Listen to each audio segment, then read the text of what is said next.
Mes très chers compatriotes, après 61 longues années, Patrice Emery Lumumba, héros national, combattant de la liberté, défenseur de l'unité nationale, est de retour chez lui, parmi nous. Enfin, le peuple congolais peut se faire l'honneur d'offrir une sépulture à son illustre Premier ministre qui n'en avait jamais eu. Ceci, non seulement au mépris de la tradition congolaise qui exige que soient organisés funérailles et deuils rituels pour assurer le passage du défunt dans l'au-delà, mais également de cette croyance qui stipule qu'une âme sans sépulture soit condamnée à une errance sans fin. Ce jour mémorable se veut donc l'épilogue de la très longue démarche du retour de ce père de notre indépendance. Il nous donne enfin l'occasion, en tant que peuple, d'accomplir le devoir que nous prescrivent les traditions millénaires léguées par nos ancêtres et de lever ainsi, en compagnie de la famille Lumumba, ce deuil entamé il y a 61 ans. Ce deuil que nous levons aujourd'hui interpelle la conscience congolaise à saisir le sens de son histoire, à se réconcilier avec elle afin que celle-ci habite le Congo. Excellences, Mesdames et Messieurs, chère famille Lumumba, mes très chers compatriotes, je souhaiterais saisir cette circonstance particulière pour rendre hommage à tous les hommes et à toutes les femmes de bonne volonté qui ont rendu possible la matérialisation de ce moment historique. Ma pensée va d'abord, et tout à fait naturellement, à la famille biologique de notre héros national. Par-delà les épreuves d'une disparition cruelle, cette famille a connu et traversé une longue période d'une insupportable absence sans jamais se départir de sa dignité. En cela, elle a démontré à la face du monde sa pleine adhésion, sa pleine communion avec Patrice Emery Lumumba. À la famille ici présente, enfants, petits-enfants et arrière-petits-enfants, je réitère la reconnaissance de la nation tout entière, fière de s'associer à l'héritage politique et spirituel légué par leur illustre aïeul. Je voudrais également remercier le peuple belge et ses autorités, particulièrement le roi Philippe et le Premier ministre Alexander De Croo, non seulement pour la part déterminante prise par la Belgique à travers notamment ses universitaires, ses parlementaires et ses leaders d'opinion, mais surtout pour avoir contribué au rétablissement de la vérité sur ce triple assassinat. Après des années de déni, l'histoire tragique du martyre de Lumumba et de ses deux compagnons, Maurice Mpolo et Joseph Okito, qui viennent d'être admis depuis le 9 juin dernier dans l'ordre national Héros nationaux Kabila Lumumba, est enfin mieux connu. En effet, c'est seulement après avoir dit la vérité, après avoir établi les responsabilités des uns et des autres, l'étape déterminante du pardon, de la justice et de la réconciliation véritable et définitive.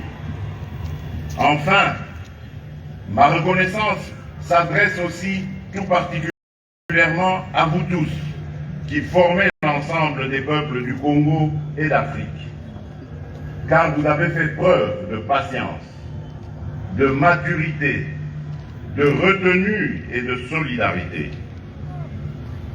Excellences, Mesdames et Messieurs, chère famille Lumumba, mes très chers compatriotes, la présente cérémonie de déposer la dépouille de notre héros national dans ce reposoir que je préside aujourd'hui n'a rien d'un banal rituel funéraire.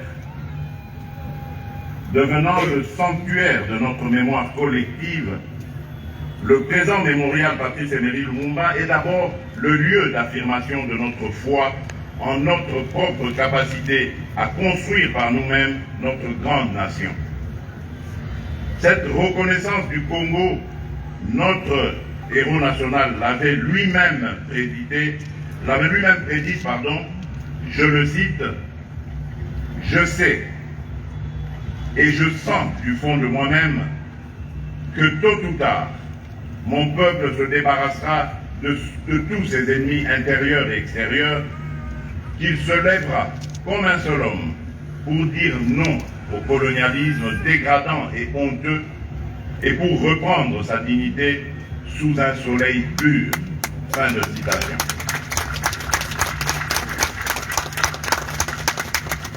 En ce jeudi 30 juin 2022, coïncidence heureuse au jeudi 30 juin 1960, mobilisons-nous pour faire de ce mémorial le lieu du renouvellement de notre engagement individuel et collectif. L'engagement à parachever le noble combat qu'il avait entamé. L'engagement à garder et protéger les valeurs pour lesquelles il a donné sa vie.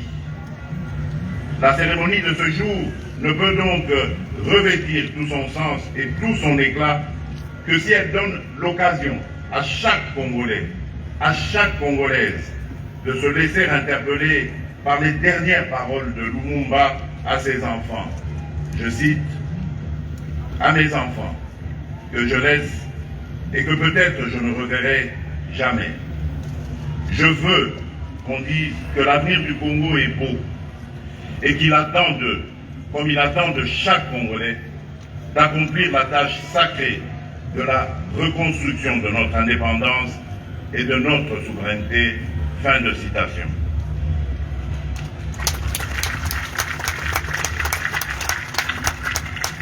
Dans cette optique, je nous invite, chers compatriotes, à faire de ce mémorial Patrice Emery Lumumba un lieu de recueillement susceptible de raviver l'idéal patriotique et républicain, sublimé par les gestes ainsi que les paroles de notre héros national. Ayez à cœur d'honorer ce mausolée autant que vous le pouvez, soit par vos visites et vos recueillements, soit à distance dans la réverbération de vos souvenirs, afin que la flamme de l'amour du Congo qui brille ici reste toujours vive et qu'elle ne s'éteigne jamais. Monsieur le Premier ministre, héros national, chef du tout premier gouvernement du Congo indépendant, c'est un immense privilège pour moi de m'adresser à vous au nom de tous les Congolais pour vous souhaiter la bienvenue chez vous, dans votre capitale, après la tournée que vous venez d'effectuer dans votre Congo profond. Cher héros national, c'était dans la nuit du 27 novembre 1960 que vous aviez quitté Kinshasa, alors Léopoldville, dans l'anonymat le plus total. Vous voilà de retour, 61 ans après, sous le doux soleil du 30 juin, jour sacré de notre libération du joug colonial. Une date illustre que vous nous aviez demandé déjà en 1960 de garder ineffaçablement gravée dans nos cœurs. Une date dont nous enseignerons avec fierté la signification à nos enfants, pour que ceux-ci, à leur tour, fassent connaître à leurs fils et à leurs petits-fils l'histoire glorieuse de notre lutte pour la liberté. Monsieur le Premier ministre, votre action politique était loin d'être une révolution, car vos convictions morales vous interdisaient de recourir à la violence. Votre résolution, vous y aviez tenu jusqu'à mort, à votre mort, d'être un non-violent, était non seulement un principe ou un trait de caractère, mais plutôt une plus forte conviction morale de la capacité d'user de la parole pour donner le pouvoir de lancer des hommes, les mains nues, contre des mitraillettes. Par cette conviction de non-violence, vous aviez capté la révolution au passage, vous l'aviez marquée de votre sceau et vous l'aviez orientée. Par vos lectures et votre éducation chrétienne, vous aviez forgé progressivement une image de l'homme encore abstraite mais dégagée du racisme. Vous étiez capable d'expliquer la situation du Congo par des références à la Révolution française ou à la lutte des Hollandais contre les Espagnols. Et bien entendu, il y avait dans ces allusions quelque chose comme un questionnement ontologique. Comment pourriez-vous, vous les Blancs, empêcher les Noirs de faire ce que vous aviez fait? Cher Patrice, vous êtes né au Congo belge, homme du peuple, homme simple, marié et père de famille.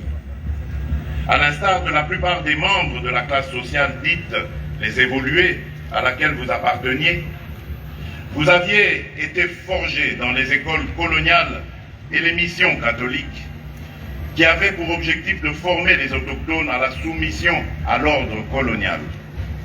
Mais hélas, même étant forgé et modelé par ces instances d'endoctrinement colonial, votre esprit n'était pas prédisposé à devenir blanc, encore moins belge.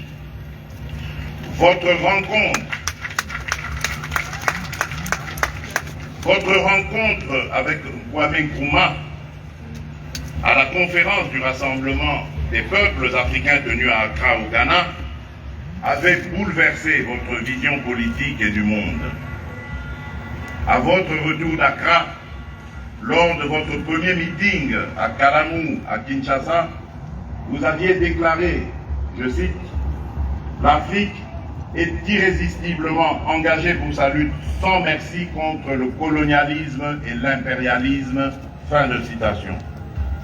Vous aviez intégré votre combat pour la liberté et l'indépendance dans une perspective de lutte globale pour toute l'Afrique. Vous aviez déclenché la lutte africaine sans merci en vue d'arracher l'indépendance, la souveraineté et la liberté.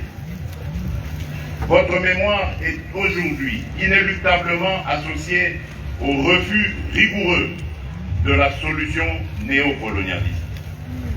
Votre solidarité avec les masses populaires poussées à la périphérie sociale des États africains à internationaliser votre lutte contre l'impérialisme, intégrant ainsi au mouvement un maximum de peuples et de régions. Plus de 60 ans après l'indépendance, vous demeurez, Monsieur le Premier ministre, une figure inspirante à l'échelle internationale. Ceci traduit le défi national et mémoriel autour de la construction de notre identité nationale. Ainsi, en raison de votre audace avec lequel vous aviez véhiculé des idées anticolonialistes, vous êtes pour nous, nationalistes congolais, et pour les peuples progressistes disséminés ailleurs dans le monde, le symbole de la lutte pour la liberté, l'indépendance et la souveraineté des peuples. Bien plus, vous représentez ce flambeau qui ravive nos élans pour continuer la lutte noble pour plus de liberté, de démocratie et de développement. Le contexte dans lequel vous et vos contemporains aviez vécu est peu différente d'une autre, en ceci que les inégalités et les rapports asymétriques entre les peuples, l'injustice rétributive, ainsi que le fossé grandissant entre les riches et les pauvres demeurent d'actualité. Sous ce registre, vous êtes aussi une source d'inspiration et une motivation pour les combats futurs. Vous nous avez prouvé qu'on peut avoir foi en l'homme qui, imprégné des valeurs de justice et de liberté, est en mesure de se forger les armes pour la conquête de l'avenir qui lui convient. C'est possible.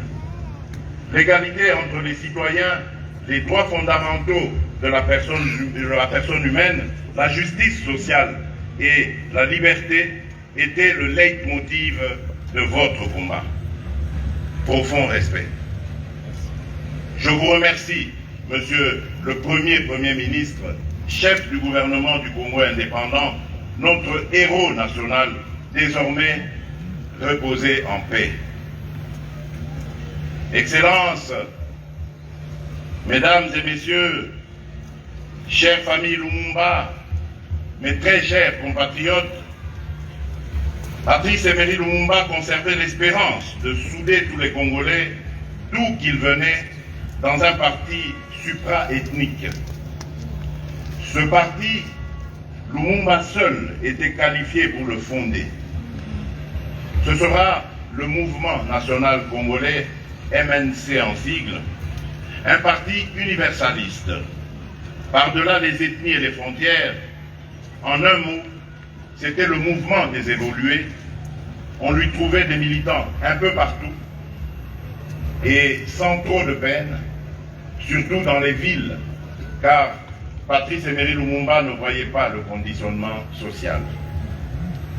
Excellences, Monsieur le Président de la République du Congo, Mesdames et Messieurs les représentants des chefs d'État et de gouvernement, Mesdames et Messieurs les ambassadeurs et chefs de mission diplomatique, chère famille Lumumba, distingués invités, mes très chers compatriotes, Patrice Emery Lumumba a été un humaniste irréductible et son intransigeance le conduisit au sacrifice suprême, une espèce de suicide.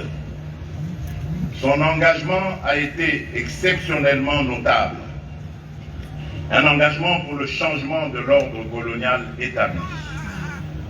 Aujourd'hui, le peuple congolais est à même de comprendre comment et pourquoi il a vaillamment affronté l'oppression de l'époque sans crainte ni tremblement. Nous comprenons avec quelle obstination il ne cessait d'éveiller ses compatriotes, de les inciter à la conscience historique, au nationalisme et à l'humanisme, bref, à une lutte noble.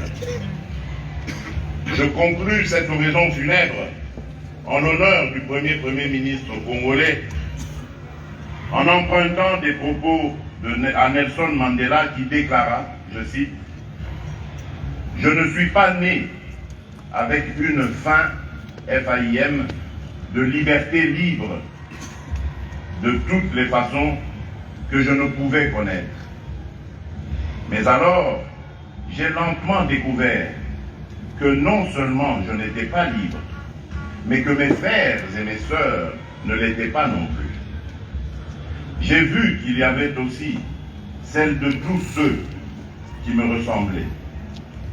C'est alors que j'ai rejoint le Congrès national africain et c'est alors que ma faim, FAIM, de liberté personnelle est devenue faim, FAIM, de liberté de mon peuple.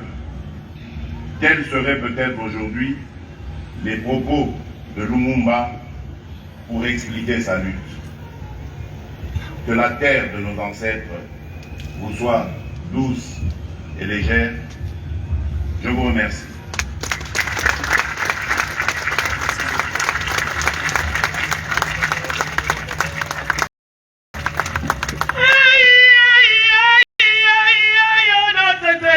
Lumumba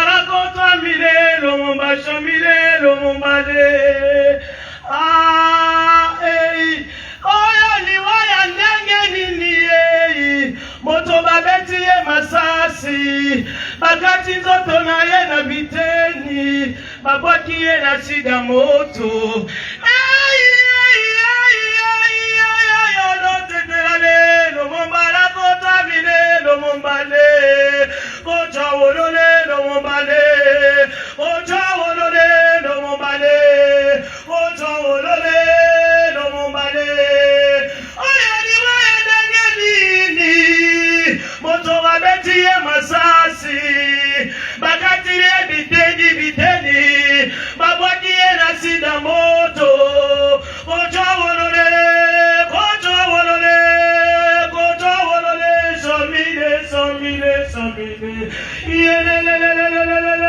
ah.